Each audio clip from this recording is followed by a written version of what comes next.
नमस्कार, सुप्रभात। आपका स्वागत है इंडियन हिस्ट्री के इस सेक्शन में, जहां हम प्राचीन भारत के बारे में पढ़ रहे हैं, एंशिएंट हिस्ट्री के बारे में। लास्ट सेक्शन में हमने पढ़ा था अ, प्रागैतिहासिक काल, मध्य ऐतिहासिक काल और नवपाषाण काल। कैसे उनमें ह्यूमन डेवलप हुए, कैसे वो स्टोन एज के टाइम काम करते थे, कैसे वो अपने घर बनाते थे, कहाँ वो रहते थे, कैसे शेल्टर, फूड और क्लोथ्स के लिए वर्क करते थे। तो ये सारी चीज़ हमने पिछले वाले सेक्शन में पढ़ी है। इस सेक्शन में हम पढ़ेंगे Neolithic period and the Chalcolithic period, जहाँ पे नवपाषाण काल एवं ताम्र संस्कृति, जहाँ पे ह्यूमन ने सबसे पहले जिस मेटल की खोज की, जिस मेटल का यूज किया, वो तांबा था, कॉपर था। तो उसी के आधार पर कैसे इनमें चेंज आया और कैसे ताम्र संस्कृति डेवलप हुई, अपने हथियार कैसे तांबे के यूज करके बनाने लगे। तो ये सारी चीज़ें हम इसके अंतर्गत पढ़ेंगे, कैसे वो रहते थे वो हम इसके अंतर्गत पढ़ेंगे। तो आइए शुरू करते हैं। नवपाषाण काल, नियोलिथिक पीरियड।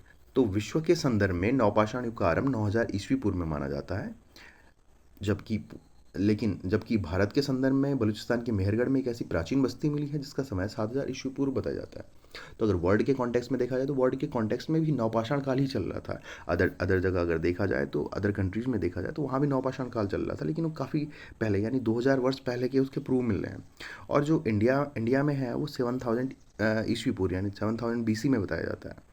तो आइए देखते हैं इस युग के लोग कैसे वर्क करते थे। इस युग के लोग पॉलिशदार पाषाण हथियारों का प्रयोग करते थे। सबसे इंपॉर्टेंट अगर देखा जाए तो पॉलिशदार मीन्स हुआ कि पहले तो ये अपने हथियार बना रहे थे, स्टोन से बना रहे थे और इनको शार्प कर रहे थे, लेकिन जैसे ये आगे थोड़ा डेवलप होने लगे नियोलिथिक में, तो ये उनको पॉलिश करने लग गए, एकदम और शार्प बना के और एकदम से धार दे के उनको बनाने लग गए अपने हथियारों को। दूसरा इसमें देखा जाए तो नवपाषाण काल के निवासियों ने सबसे पहले अन्न उगाने का श्रेय जाता है। तो नवपाषाण काल के जो निवासी थे, सबसे पहले अन्न उगाने का श्रेय जाता है। तो इसके कॉन्टेक्स्ट को अगर देखा जाए तो सबसे पहले आज से 12,000 ईयर पहले, जब पैलियोलिथिक पीरियड चल रहा था और मध्य ऐतिहासिक काल चल रहा था, तो 12,000 साल तक, तो स्टार्ट से 12,000 साल तक यहाँ पे आइस एज था। काफ़ी जगह पर आइस एज था और जो मैदान थे वो बर्फ़ से ढके हुए थे, स्नो कवर्ड मैदान थे। तो उस टाइम ह्यूमन जो डिपेंडेंट थे वो थे, क्योंकि हंटर थे, तो गैदरिंग और हंटिंग करते थे। गैदरिंग और हंटिंग करने के साथ साथ, तो क्योंकि लोगों की जनसंख्या भी कम रही होगी, तो धीरे धीरे जैसे जनसंख्या बढ़ने लगी, जैसे इन्होंने फायर का इस्तेमाल करने लगे, जैसे ये फायर का इस्तेमाल करने लगे, तो धीरे धीरे टेम्परेचर 1000-2000 साल में टेम्परेचर बढ़ा, अर्थ का टेम्परेचर बढ़ा, और जो आइस एज यहाँ पर था वो आइस एज ख़त्म हुआ। और धीरे धीरे जो ग्राउंड जो जो घाटियाँ रही होंगी, वहाँ से जब बर्फ़ पिघली, तो धीरे धीरे वहाँ पे क्या होने लगी, ग्रासलैंड बनने लगे। जब वहाँ पे ग्रासलैंड बने, तो ग्रासलैंड बनने के बाद धीरे धीरे घास उगने लग गई, झाड़ियाँ उगने लग गई। तो वहाँ पे जब घास उगने लगे, तो हर्बीवोरस, यानी जो शाकाहारी जो घास खाते हैं जो जानवर, वो वहाँ आने लग गए और उन्हें खाने लग गए। तो धीरे धीरे उनकी पॉपुलेशन भी बढ़ने लगी। उनके पीछे कौन आए, उनके पीछे प्रेडेटर आए, जो उनका शिकार करने वाला था, यानी कार्निवोरस, जो मांसाहारी हैं। तो उनके पीछे जब कार्निवोरस लोग आए, पहले हर्बीवोरस थे, उनके पीछे जब कार्निवोरस आए, तो उनमें कौन आए, ह्यूमंस भी इन्हीं में थे। तो ह्यूमंस ने शिकार करना स्टार्ट कर दिया था। अब ह्यूमंस के लिए जो फ़ायदा हो गया था वो क्या हो गया था, वहाँ पे एक तो सबसे पहले तो वो जड़ी बूटियाँ बढ़ गई थी उनके लिए, कंदमूल फल बढ़ गए थे, यानी जो ये गैदर वाला जो वर्क था वो भी करने लग गए थे। अब दूसरा इनके लिए क्या हो गया था, जो हंटिंग वाला जो वर्क है, हंटिंग वाला यानी जो हर्बीवोरस जो जानवर हैं, एनिमल्स हैं, वो भी बढ़ गए थे। तो उनके साथ साथ इससे इससे उनको क्या हो गया, ज़्यादा फूड बढ़ने लग गया। तो उनको फूड की जो सारी चीज़ें थी, इसी के साथ उन्हें क्या मिला है, जैसे चावल, धान, ये सारे झाड़ियों के रूप में उगे हुए मिले। तो उन्होंने उन्हें लाया और अपने फूड के रूप में इस्तेमाल किया और उसकी नई टेक्निक सीखी।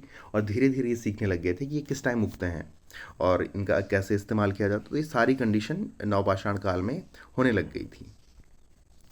नेक्स्ट है, कृषि कार्य की प्रक्रिया में पत्थर की कुदालों व नुकीले पाषाण डंडों से ज़मीन को फाड़ते थे। अगर जब भी वो छोटी मोटी कोई भी खेती करते थे अगर, तो उसके लिए वे पत्थरों और नुकीले डंडों का इस्तेमाल करते थे।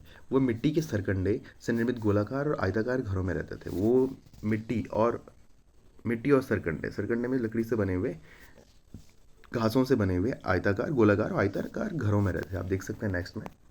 ये देखिए इनके घर, तो ये आयताकार आयताकार टाइप का घर है जहाँ जिसमें ये रहते थे नवपाषाण काल के लोग, और ये गोलाकार टाइप का घर है जहाँ पे आप देख सकते हैं कि ये किसी नदी के किनारे बनाया गया जहाँ से वाटर सप्लाई आ सकती है। तो ये आप समझ चुके होंगे कैसे इनको बनाया जाता था।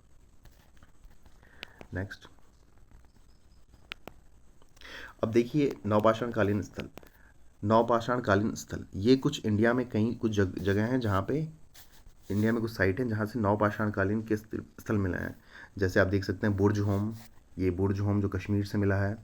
और यहाँ पे हस्तिनापुर में जहाँ कांच की चूड़ियाँ, ये तो ये नवपाषाण काल में बाद में बनाने लग गए थे। मेहरगढ़, जहाँ से द ब्रेड बास्केट नाम से प्रसिद्ध है, जो ये भी एक साइट है। बुर्ज होम हो गया, जहाँ से गड्ढा घर मिला है, जहाँ से ऊपर ज़मीन होती, ज़मीन के अंदर जाना पड़ता था। ये ज़मीन है अगर, तो ज़मीन के अंदर यहाँ पे हाउसेस बने रहते थे जहाँ पे ऊपर से जाते थे। तो ये वाली कंडीशन देख सकते हैं आप। नेक्स्ट इसमें देख सकते हैं आप मगहरा।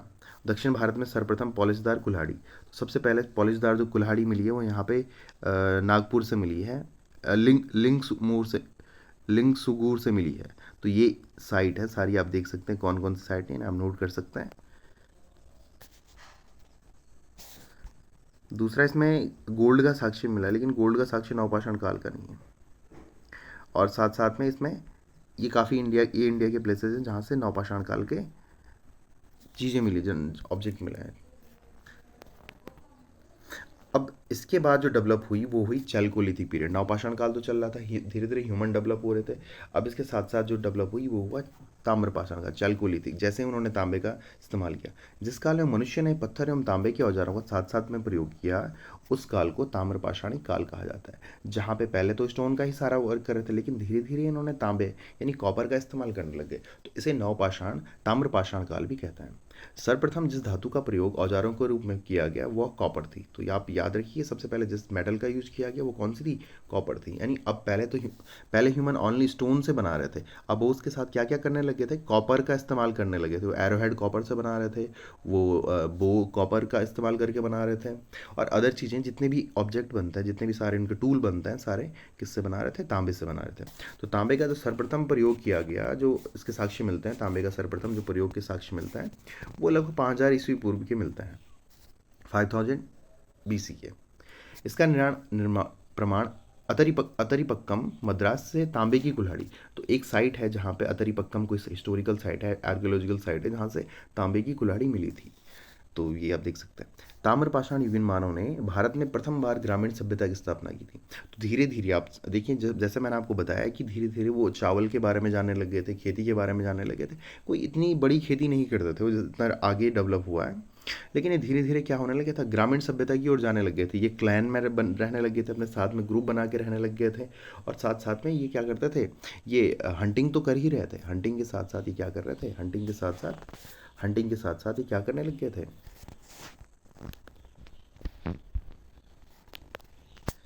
ये लोग हंटिंग तो कर ही रहे थे, हंटिंग के साथ साथ ही गैदरिंग भी कर रहे थे, और साथ साथ में क्या कर रहे थे, जो नॉर्मली ये सारी चीज़ उग रही हैं उनका इस्तेमाल भी कर रहे थे। ताम्रपाषाण युगीन लोग लिखने की कला नहीं जानते थे। सबसे इंपॉर्टेंट बात जो यहाँ पे बताई गई है, ताम्रपाषाण युग के जो लोग हैं वो लिखने की कला को नहीं जानते थे। ताम्रपाषाण लोग हैं वो लिखने की, वो राइट नहीं कर सकते थे, वो लिख नहीं सकते थे। हाँ, ड्रॉ कहीं कहीं वो ड्रॉ कर सकते थे, जैसे आपने प्रीवियस सेक्शन में देखा था, वो ड्रॉ करते थे दीवारों पे, अपने बारे में बताते थे, लेकिन वो लिखना नहीं जानते थे। तकनीकी दृष्टि से ताम्रपाषाण अवस्था हड़प्पा की कांस्य युगीन सभ्यता से पहले की है। अगर टेक्निकल रूप से देखा जाए तो जो ताम्रपाषाण अवस्था है वो हड़प्पा की कांस्य, क्योंकि कांसा हड़प्पा टाइम पे मोस्टली यूज हुआ था। कांस्य हड़प्पा जो कि हम हड़प्पा सिविलाइजेशन जो नेक्स्ट सेशन में पढ़ेंगे, तो इससे पहले की है ताम्रपाषाण अवस्था। लेकिन कालानुक्रम अगर क्रोनोलॉजिकल ऑर्डर से देखा जाए तो भारत में हड़प्पा की कांस्य संस्कृति पहले और अधिक ताम्रपाषाण संस्कृतियां बाद में आती हैं। तो क्योंकि ये अलग अलग टाइम पे अलग अलग जगहों पे अलग अलग चीज़ें डेवलप हो रही थी, तो अगर कालानुक्रम या टाइम के हिसाब से देखा जाए तो कुछ कुछ ऐसी संस्कृतियाँ हैं जो ताम्र संस्कृतियाँ जिन्हें कहते हैं, तांबे का यूज करने वाले जो लोग हैं, तो उनका जो कल्चर आ जाता है, that is called the Chalcolithic period. तो वो हड़प्पा की संस्कृति से कुछ टाइम पहले की भी आती हैं, तो आप देख सकते हैं। नेक्स्ट, प्रथम प्रमुख ताम्रपाषाणकालीन संस्कृति। अगर प्रमुख ताम्रपाषाणकालीन संस्कृतियां देखी जाए तो प्रमुख ताम्रपाषाण संस्कृतियों को अगर देखा जाए तो ये हैं आहार संस्कृति, जो 2800 से 1500 ईस्वी पूर्व में राजस्थान के उदयपुर में है। दूसरी है कायथा संस्कृति जो 2400 से 1700 ईस्वी पूर्व में चंबल नदी के क्षेत्र में है, जो एमपी के आसपास में है। दूसरी है सावलदा संस्कृति जो 2300 से 2000 ईस्वी पूर्व में, जो महाराष्ट्र के धुलिया क्षेत्र में है। फिर है प्रभास संस्कृति जो 2000 से 1400 ईस्वी पूर्व में है, गुजरात का तटीय क्षेत्र है जो वहाँ पे डेवलप हुई। और मालवा संस्कृति, ये काफ़ी क्वेश्चन आता है मालवा संस्कृति से, ये 1900 से 1400 ईस्वी पूर्व में नर्मदा नदी क्षेत्र में है।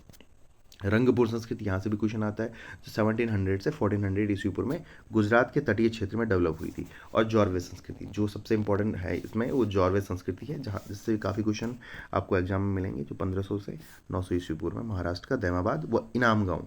तो ये सबसे इंपॉर्टेंट है, अगर इसको आप मेमोरी ट्रिक्स याद करना चाहते हो तो इसका मेमोरी ट्रिक है आकाश प्रमाण जो आ से आहार संस्कृति, का से कायता संस्कृति, स से सावलदार संस्कृति, और प्रा से प्रभास संस्कृति, मा से मालवा संस्कृति, रा से रंगपुर संस्कृति, और जौ से जौरवे संस्कृति। तो ये आप सारे देख सकते हैं।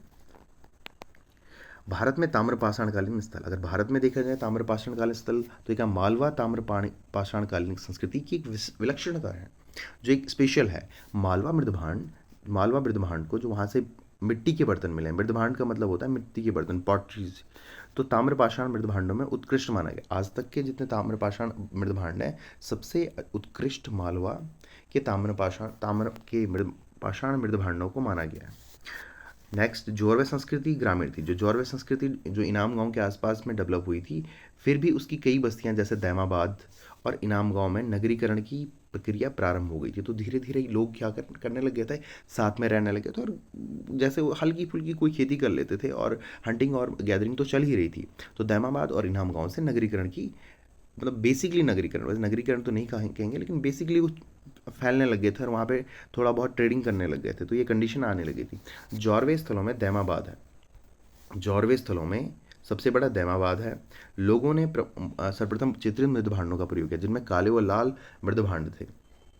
अगर क्योंकि लोग क्या उस टाइम मिट्टी के बर्तन बनाने लग गए थे, वो क्या करते थे, चौक जो होता है जिसे कुम्हार बनाता है, उससे बनाने लग गए थे, और वो काले और लाल रंग के मृदभांड होते थे, और उनमें ड्राइंग बनाई जाती थी। ये आगे नेक्स्ट सेशन में आपको बताऊंगा। तो इनको पीजीडब्ल्यू कहा जाता है, पेंटेड ग्रेवियर, और काले रंग के और लाल रंग के होते हैं। तो ताम्रपाषाण युग के लोग पक्की ईंटों से परिचित नहीं थे। नेक्स्ट अगर देखा जाए तो ताम्रपाषाण लोग पक्की ईंट नहीं बनाते थे, लेकिन इसका प्रयोग कभी कभी होता था, कभी कभी कहीं कहीं इस साइड से मिला है, तो वहाँ पे पक्की ईंटों का प्रयोग भी मिला है। ताम्रपाषाण युग के लोग मातृ देवी की पूजा करते थे। सबसे इंपॉर्टेंट देखा जाए तो ताम्रपाषाण लोग की मातृ देवी की पूजा करते थे। इनाम गांव से मातृ देवी की प्रतिमा मिली है, तो जिसको अगर इनको डेवोशनल रूप में देखा जाए, सोशल सामाजिक रूप से देखा जाए, तो ये मातृ देवी की पूजा करते थे। और इनाम गांव जो एक जगह है, साइट है जौरवे संस्कृति की, वहाँ से मातृ देवी की एक मूर्ति सी मिली है, जिसको मातृ देवी नाम दिया गया है। अब इसके बाद सबसे इंपॉर्टेंट जो बात आती है, वो आती है मेगालिथ पीरियड, महापाषाण संस्कृति। हमने अभी चैल्कोलिथिक पीरियड पढ़ा, जहाँ पे हमने तांबे का इस्तेमाल पत्थर के साथ पढ़ा, स्टोन के साथ पढ़ा, और धीरे धीरे ये क्या होने लग गया, धीरे धीरे ये डेवलप होने लगी ताम्रपाषाण संस्कृति, जहाँ तांबे का इस्तेमाल होता था। अगर मेगालिथ पीरियड को देखा जाए, महापाषाण संस्कृति, तो इसके अंतर्गत प्रागैतिहासिक पैलोलिथिक युग के पश्चात कई वस्तुएं ऐतिहासिक युग के आरंभ की सूचना देती हैं। पैलोलिथिक पीरियड जब खत्म हो गया था, उसके बाद ऐतिहासिक युग जो हिस्टोरिकल पीरियड था, वो स्टार्ट हो गया था। तो बड़े बड़े पत्थरों के टुकड़ों से घेरी गई कब्रों को महापाषाण कहा जाता है। महापाषाण मीन्स होता है जहाँ पे बड़े बड़े पत्थर, बड़े बड़े स्टोन का इस्तेमाल किया जाता है, और इनसे कोई कब्रें जिनको दफनाया जाता था, उनको महापाषाण मेगालिथ पीरियड कहा जाता है। इन कब्रों में दफनाए गए लोगों ने के न केवल अस्थिपंजर बल्कि मृदभांड और लोहे की वस्तुएं भी मिली हैं। तो उस टाइम के लोग क्या करते थे, अगर सोशल के हिसाब से देखा जाए, सोशल के हिसाब से देखा जाए, सोशल कल्चर के हिसाब से देखा जाए, तो लोग किसी की डेथ होने के बाद, अपने किसी आदमी की डेथ होने के बाद उसके अस्थि पंजर को क्या करते थे, एक परफेक्ट जगह पे बरी कर देते थे, दफना देते थे, और उसके चारों ओर उसके साथ साथ उसके मृदभांड, मिट्टी से बने बर्तन, और लोहे से कुछ वस्तुएं जहाँ पे कहीं भी साइड में मिली हैं, वहाँ पे वैसे मिली, उसे भी दफना देते थे, और उसके चारों ओर बड़े बड़े पत्थर, बड़े बड़े स्टोन लगा देते थे। तो वो ये वाला जो टाइम है, बड़े बड़े स्टोन लगा देते थे, ये वाली कंडीशन, ऐसे स्टोन लगा देते थे, उसके चारों ओर बड़े बड़े स्टोन लगा, जो मैं फोटो दिखाऊंगा नेक्स्ट सेक्शन में। महापाषाण महापाषाण लोगों के सर्वाधिक साक्ष्य आंध्र प्रदेश और तमिलनाडु से प्राप्त हुए। तो सबसे ज़्यादा इनके जो साक्ष्य प्राप्त हुए वो आंध्र प्रदेश और तमिलनाडु से हुए। महापाषाण बनाने की प्रक्रिया लगभग 3000 वर्ष पहले शुरू हुई। तो ये जो प्रोसेस है 3000 वर्ष पहले शुरू हुई। यह परंपरा दक्कन, दक्षिण भारत, पूर्वोत्तर और कश्मीर में प्रचलित थी। तो ये जो प्रोसेस है ये कहाँ थी? दक्कन में, दक्षिण भारत में, पूर्वोत्तर भारत में और कश्मीर से भी ऐसी साइट मिली है जहाँ पे ये प्रोसेस महापाषाण, जहाँ पे किसी को दफनाया गया है और उसके चारों ओर बड़े बड़े स्टोन लगाए गए हैं और उसके साथ साथ उसके मृतभांड आदि रखे गए हैं। मृत व्यक्तियों को कुछ विशेष बर्तनों के साथ दफनाया जाता था। तो कुछ अगर आप देख सकते हैं, मृत व्यक्ति जो मर जाता था उसको कुछ विशेष बर्तनों के साथ दफनाया जाता ताकि ये उसके आगे की जो प्रक्रिया है, जिसमें मानते थे कि ये आगे जो आगे का सफ़र है उसका, उसके साथ ये काम कर सके। तो ऐसी कुछ एक सोच थी उस टाइम के लोगों की। महापाषाण मेगालिथ इस संस्कृति की विशिष्ट पहचान थी, इसलिए महापाषाण संस्कृति कहा गया है। तो जो मेगालिथ मेगालिथ कहा जाता था उन स्टोन को जो चारों तरफ उस कब्र के चारों ओर लगाए जाते थे, उस ग्रेव के चारों ओर जो लगाए जाते थे, that is called the megaliths. तो इसे महापाषाण कहा जाता था। तो ये महापाषाण संस्कृति है। ये देख सकते हैं आप, ये दिस इज द मेगालिथ्स, ये मेगालिथ है। तो आप देख सकते हैं कि यहाँ पे कोई कब्र है, यहाँ पे किसी को दफनाया गया है और इसके चारों ओर ये बड़े बड़े स्टोन लगाए गए हैं। ये आप देख सकते हैं, ये कोई कब्र है, यहाँ पे किसी को दफनाया गया और ये चारों ओर बड़े बड़े स्टोन लगाए गए हैं। तो this is the megalith period. और ये जो प्रोसेस है मेगालिथ यानी महापाषाण कहा जाता है। नेक्स्ट जब हम इस सेक्शन में पढ़ते हैं तो मेटल एज पढ़ते हैं, कैसे मेटल एज डेवलप हुई, कैसे मेटल एज का इफेक्ट हुआ। तो मेटल एज के डेवलप होने के बाद क्या क्या चेंज आए, तो ये हम इसके अंतर्गत पढ़ेंगे। तो धातु युग, अगर बात स्टार्ट किया जाए धातु युग, तो नवपाषाण युग नियोलिथिक के अंतिम चरण से, जब नियोलिथिक पीरियड खत्म होने वाला था, तो उसके साथ साथ, क्योंकि नियोलिथिक पीरियड में तो प्रॉपर जब स्टार्ट हुआ था तब तो वहाँ पे स्टोन का इस्तेमाल करते थे, लेकिन धीरे धीरे जैसे ही इन्होंने मेटल खोजी तो मेटल का इस्तेमाल करने लगे। नवपाषाण युग के अंतिम चरण से धातु तांबा, सबसे पहले जो मेटल का जो इस्तेमाल होता है वो तांबा का उपयोग होना शुरू हो गया था कालांतर। यानी टाइम के साथ साथ लोग कांसे यानी ब्रॉन्ज और लोहे से भी परिचित होने लग गए। सबसे पहले तो ह्यूमन ने जो मेटल यूज करी वो कॉपर थी, उसके बाद धीरे धीरे ये ब्रॉन्ज का इस्तेमाल करने लग गए और लोहे से भी परिचित होने लग गए। तो इसको 3 भागों में डिवाइड किया जाता है। पहला है कॉपर एज, दूसरा है ब्रॉन्ज एज, तीसरा है आयरन एज। आप देख सकते हैं। तो अगर हम देखें ताम्रयुग के बारे में, जब कॉपर एज के बारे में देखें, तो ताम्रयुगीन संस्कृति के अतिरिक्त भारत में गंगा घाटी, अगर ताम्रयुगीन संस्कृति, क्योंकि हमने ताम्रयुगीन संस्कृति पढ़ी, चैल्कोलिथिक पीरियड हमने पढ़ा, अभी कॉपर एज पढ़ा हमने, जहाँ कॉपर का इस्तेमाल कर रहे थे, वो स्टोन बनाने के लिए, अपने वेपन बनाने के लिए, टूल बनाने के लिए कॉपर का भी इस्तेमाल कर रहे थे। तो ऐसा केवल ताम्रयुगीन संस्कृति के अलावा भारत में उत्तरी गंगा घाटी है, जो यमुना घाटी है, से ताम्रयुगीन उपकरण प्राप्त हैं, जैसे भाले, हाथ की कुल्हाड़ी। इन्हें गंगा घाटी ताम्र निधि कहते हैं। तो गंगा घाटी ताम्र निधि जो है, इसकी साइड जो है वो गंगा घाटी में है, साथ साथ में यमुना घाटी में भी काफ़ी जगह से ताम्रयुगीन संस्कृति मिली है। अगर उत्तराखंड के कॉन्टेक्स्ट में देखा जाए तो यहाँ भी काफ़ी जगह से ये चीज़ें मिली हैं। कांस्य युग, अगर कांस्य युग की बात की जाए तो सिंधु घाटी सभ्यता में सर्वप्रथम जब सिंधु घाटी सिविलाइजेशन स्टार्ट होती है, इंडस वैली सिविलाइजेशन स्टार्ट होती है, तो उसमें कांसे के उपकरण मुख्यतः व्यवहार में लाए जाने लगे। तो सबसे पहले, क्योंकि ये नवपाषाण युग के बाद का समय है जब सिंधु घाटी डेवलप हुई, जो कि इसका टाइम पीरियड लगभग 3000 से 1500 यानी 2500 से 1700 के आसपास में। तो ये टाइम पीरियड होता है सिंधु घाटी सभ्यता का। लेकिन ये डेवलप, इसकी जो फाउंडेशन है पहले से रखी जा रही थी। जब ये न्यूलिथिक पीरियड जब एंड हो रहा था, अपने एंड पर था, उसके बाद ही हड़प्पा सिविलाइजेशन, जो इंडस सिविलाइजेशन है, वो डेवलप हुई। तो इसकी फाउंडेशन पहले से रखी जा रही थी। तो सबसे ज़्यादा जो कांसे का उपयोग किया गया है वो सिंधु घाटी सभ्यता में किया गया है। भारत में इसी युग में हड़प्पा संस्कृति का विकास हुआ। तो इसमें भारत में सर्वप्रथम हड़प्पा संस्कृति विकास हुआ। भारत में प्रथम बार शहरी सभ्यता का विकास हड़प्पा काल में हुआ। तो जो प्रॉपर पहली शहरी यानी शहरी सिविलाइजेशन थी, सभ्यता स्टार्ट हुई थी, क्योंकि लोग पहले क्लैन में रहते थे, गाँव छोटे छोटे गाँव बसा दिए थे। तो धीरे धीरे डेवलप होते होते 1000-2000 सालों में डेवलप होते होते इन्होंने क्या किया, शहरी सभ्यता। इसका कॉन्सेप्ट हम नेक्स्ट सेक्शन में पढ़ेंगे, कैसे शहर डेवलप होता है और क्यों, क्या ज़रूरत होती है उनके डेवलप होने की। तो धातु युग है। नेक्स्ट है लोहा संस्कृति। अब सबसे इंपॉर्टेंट बात आती है लोहा, आयरन एज।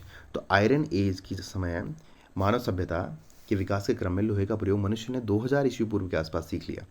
जब पूरे मानव सभ्यता यानी वर्ल्ड के कॉन्टेक्स्ट में देखा जाए तो आज से 2000 ईस्वी पूर्व, जब 2000 ईस्वी पूर्व के आसपास में चल रहा था समय, तो ह्यूमन ने लोहे का यूज करना यानी आयरन का यूज करना सीख लिया था। परंतु उस समय इसका प्रयोग कुछ समुदायों तक सीमित था। देखिए, लोहे ने, आयरन ने किस प्रकार चेंज किया। आयरन ने किस प्रकार चेंज किया। जब आयरन की खोज हुई तो उससे फाल बना, जो हल के आगे लगाया जाता है, आपने देखा होगा, वो बना। और दूसरा इससे बने वेपन्स। तो ये दोनों हिसाब से अगर देखा जाए, किसी को अपने वर्चस्व को बढ़ाने के लिए उन्होंने वेपन यानी शोर्ड बनाने के, तलवारें बनाने लग गए, भाले स्पेयर बनाने लग गए, क्योंकि लोहा थोड़ा हार्ड मेटल था जो कॉपर और ब्रॉन्ज से काफ़ी हार्ड था, और फाल बनाने लग गए जिससे ये ज़मीन को फाड़ सकें। तो एग्रीकल्चर यानी कृषि में भी इसका बहुत उपयोग होने लग गया। अगर देखा जाए लौह युग का प्रारंभ, भारत में लौह युग का प्रारंभ भारत में लौह युग का प्रारंभ लगभग 1000 ईस्वी पूर्व में के लगभग माना जाता है। तो भारत में जो आयरन एज की स्टार्ट हुई तो लगभग 1000 ईस्वी पूर्व का माना जाता है। लगभग 1000 ईस्वी पूर्व में यहाँ पे लोहे का प्रयोग करने लग गए थे। सुप्रसिद्ध पुराविद जो फेमस आर्कियोलॉजिस्ट हैं, व्हीलर की मान्यता है कि भारत में सर्वप्रथम लोहे का प्रचलन ईरान के हकामनी शासकों द्वारा किया गया। जो ईरान के हकामनी शासक थे, इन्होंने सर्वप्रथम यहाँ पे लोहे का इस्तेमाल किया। अथर्ववेद में, यहाँ तक कि वेदास, जब वेदास पीरियड आता है तो अथर्ववेद में लौह अयस और श्याम अयस शब्द मिलते हैं, जिनका उल्लेख लोहे के लिए किया गया है। तो ये भी आपके एग्जाम की दृष्टि से काफ़ी इंपॉर्टेंट है, जहाँ पे ये क्वेश्चन आता है कि लौह अयस और श्याम अयस किस वेद में उल्लेख मिलता है लोहे के लिए, तो अथर्ववेद में मिलता है। सामान्यतः यह माना जाता है कि भारत में आर्यों के आगमन के साथ लोहे का प्रचलन आरंभ हुआ। जब भारत में आर्यों, जब सिंधु घाटी सभ्यता का डिक्लाइन हो रहा था, तो यहाँ पे आर्यों का आगमन हुआ है, तो उसमें लोहे का प्रचलन आरंभ हुआ। तो ये हम आगे वाले कॉन्टेक्स्ट में पढ़ेंगे। तो इसमें लोहे का प्रचलन हुआ है। इस युग में चाक, सॉरी ये चक लिखा है तो ये चाक है। इस युग में चौक की सहायता, चौक मतलब होता है कोई ऐसा, आपने देखा होगा, उसके चारों ओर एक ऐसे घुमा देते और उससे उसको शेप देते थे, मिट्टी को शेप देते थे और उससे घड़े बनाते थे और मिट्टी के बर्तन बनाते थे। तो इस टाइम में विशेष प्रकार के मिट्टी के बर्तन, चित्रित धूसर मृदभांड, जिनको कहते हैं पीजीडब्ल्यू, पेंटेड ग्रेवियर, जिनको पेंटेड ग्रेवियर कहते हैं, प्रमुख रूप से पाया जाता है। अतः इस संस्कृति को चित्रित मृदभांड संस्कृति कहा जाता है। तो इसको लौह संस्कृति के साथ साथ लौह चित्रित धूसर संस्कृति भी कहा जाता है, क्योंकि वो चाक के इस्तेमाल, जिसमें थोड़ा लोहे का भी इस्तेमाल होता था, और इसको घुमाते थे और उससे क्या बनाते थे, लकड़ी मिट्टी के बर्तन बनाते थे। तो उसे पेंटेड ग्रेवियर भी कहा जाता है। नेक्स्ट है लौह प्रयुक्त संस्कृतियाँ। अगर लौह प्रयुक्त, इसी में लौह प्रयुक्त संस्कृतियाँ अगर देखी जाए तो उसे दो भागों में डिवाइड किया जाता है। पहला है चित्रित धूसर मृदभांड संस्कृति, जिसे पीजीडब्ल्यू कहा जाता है। पेंटेड ग्रेवियर कहा जाता है। इस तो ये कैसा होता है, धूसर या स्लेटी रंग के चित्रित मृदभांड होते थे। धूसर यानी थोड़ा ब्राउन और स्लेटी रंग के चित्रित मृदभांड होते हैं। ये क्या करते थे, पहले मृदभांड बना दिए उन्होंने, उसके बाद उस पर कलर कर देते थे। तो ये भी मिला है। इस संस्कृति के मृदभांड चाक के पहिए से बने हुए हैं। कैसे बनाते थे, चाक के पहिए, जो एक मैंने आपको बताया कि ये कुम्हार था और ये क्या बनाता था, चाक के पहिए से घुमाकर उस पर ऐसे बर्तन बनाता था, लास्ट में उस पर अपनी कारीगरी से कुछ डिजाइन बना देता था। इस संस्कृति की कालावधि 1000 ईस्वी पूर्व से 600 ईस्वी पूर्व तक है। तो इसका जो टाइम पीरियड है वो 1000 ईस्वी पूर्व से 600 ईस्वी पूर्व तक है। इसका विस्तार दोआब सहित पंजाब, हरियाणा, उत्तर प्रदेश और राजस्थान में है। तो ये हो गया चित्रित धूसर, पीजीडब्ल्यू आप याद रखिए, ये आपके मेंस के परस्पेक्टिव से भी काफ़ी इंपॉर्टेंट है। उत्तरी काले पॉलिश वाले मृदभांड संस्कृति अगर देखा जाए तो ये है नॉर्थ ब्लैक पेंटेड वेयर। अगर ये दो टाइप के हैं, पीजीडब्ल्यू और एनबीपीडब्ल्यू, नॉर्थ ब्लैक पेंटेड वेयर। तो अगर इसको देखा जाए, काले पॉलिशदार हैं, एक तो था दूसरे यानी जो स्लेटी रंग के थे, दूसरे थे काले रंग के। तो दूसरे जो बनाने लगे काले रंग के पॉलिश वाले मृदभांड हैं, इनको काले रंग से बनाया जाता था। इस प्रकार के मृदभांड आरंभ में उत्तरी भारत में मिले। सबसे पहले ये उत्तरी भारत, नॉर्दर्न इंडिया से मिले थे और इनका यही नाम रखा गया। इस संस्कृति के मृदभांड चाक के पहिए से बने, वही जो सेम है मैंने आपको बताया था कैसे कुम्हार बनाता है उसे। इस संस्कृति की कालावधि 600 ईस्वी पूर्व से 300 ईस्वी पूर्व मानी जाती है।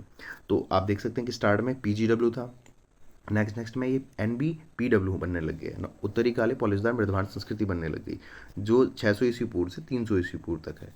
इसका विस्तार उत्तरी मैदान से मध्य भारत तथा दक्कन क्षेत्र में मिलता है। तो इनका इनके जो एविडेंस मिले हैं उत्तरी भारत से मध्य भारत में मिलते हैं। सिमिलरली इन पे भी क्या किया जाता था, इन पे भी ड्राइंग बनाई जाती थी और इन पे भी ड्राइंग बनाई जाती थी, लेकिन जो कलर का डिफरेंस था इनमें, और ये पहले बनाए गए और ये बाद में बनाए गए, उत्तरी काले पॉलिशदार मृदभांड संस्कृति। तो आप देख सकते हैं, ये आप देख सकते हैं, ये स्लेटी रंग वाले हैं जो चित्रित मृदभांड है, ये आप देख सकते हैं। तो ये स्लेटी रंग वाले हैं, पीजीडब्ल्यू है, this is PGW, and this is orchid, गेरुए रंग के मृदभांड है। और ये ये भी गिरवे रंग के मृदभांड है। तो जैसे मैंने आपको बताया ब्लैक ब्लैक वाले होते थे, उनका ब्लैक कलर होता था। और ये देखिए अब इनमें ड्राइंग बना रखी है, किस प्रकार इनमें ड्राइंग बनाते थे। इनका इस्तेमाल पानी भरने के लिए इस्तेमाल करते थे, या किसी चीज़ को स्टोर करने के लिए इस्तेमाल करते थे। देखिए अब इनमें कलर कैसे कैसे इनमें ड्राइंग बनाई गई है, तो काफ़ी खूबसूरत है जो ड्राइंग। देखिए आप यहाँ पर काफ़ी खूबसूरत ड्राइंग है, जो बहुत अच्छी सी लग रही है। तो थैंक यू। ये आपका आज का सेक्शन था, जिसके अंतर्गत हमने पढ़ा, हमने इसके अंतर्गत हमने पैलोलिथिक पीरियड के बाद जो नियोलिथिक पीरियड हुआ था, नवपाषाण काल हुआ था, और इसके अंदर हम चैल्कोलिथिक पीरियड पढ़ा, मेटल एज पढ़ा, और साथ साथ में इसमें कैसे चित्रित मृद भांड होते थे उनके बारे में पढ़ा, जो पीजीडब्ल्यू और नॉर्थ पीजीडब्ल्यू थे। तो इस सारे इनके बारे में पढ़ा। तो आपका थैंक यू। और लाइक शेयर एंड सब्सक्राइब कीजिए, सब्सक्राइब बटन दबाइए, और बेल आइकन दबाइए, बेल आइकन बटन दबाइए। और इस नेक्स्ट सेक्शन में हम पढ़ेंगे हड़प्पा संस्कृति के बारे में। धन्यवाद। Have a good day.